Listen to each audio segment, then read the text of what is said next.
So it is Bible fairy tale time with the story of God's punishment for childbirth. So once upon a time, while in the desert, God said to Moses, "If any woman should give birth to a male child, she shall be unclean for 7 days, and she shall continue in the blood of her purification for 33 days, and she shall not touch any hallowed thing, nor go into the sanctuary until the days of her purification are fulfilled."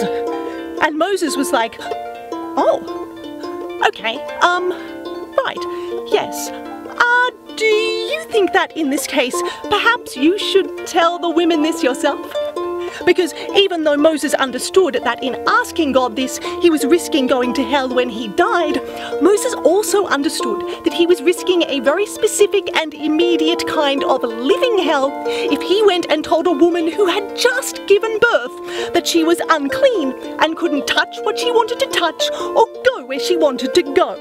Particularly if she had just been forced to spend the entire 9 months of her pregnancy wandering lost in a desert before giving birth outside lying on the ground with no drugs for the pain, all because some idiot man refused to ask for directions to Israel on what has turned out to be the worst road trip ever.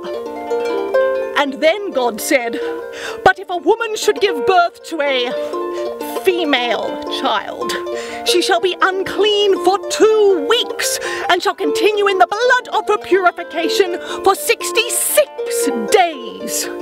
Which makes sense because girl babies and women in general are worth just so much less than men. Mainly because women cause so much more trouble than men, always going on about wanting to be treated equally, with equal respect, equal status, equal pay, equal rights, and even wanting to be guaranteed physical safety wherever they go.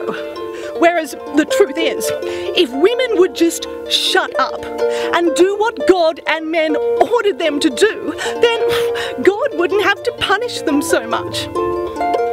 And finally God said, "And when she has fulfilled the days of her purification, she shall take a young lamb, turtle dove or pigeon to a priest, and he shall sacrifice it as a sin offering, and then, finally, she shall be clean."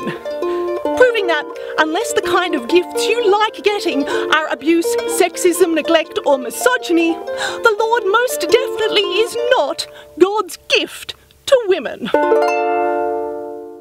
God said go screw, get down and dirty while you're doing the do. God said go bang, go slam in every way you can. Yes, God said go screw, make sure you call out my name when you do.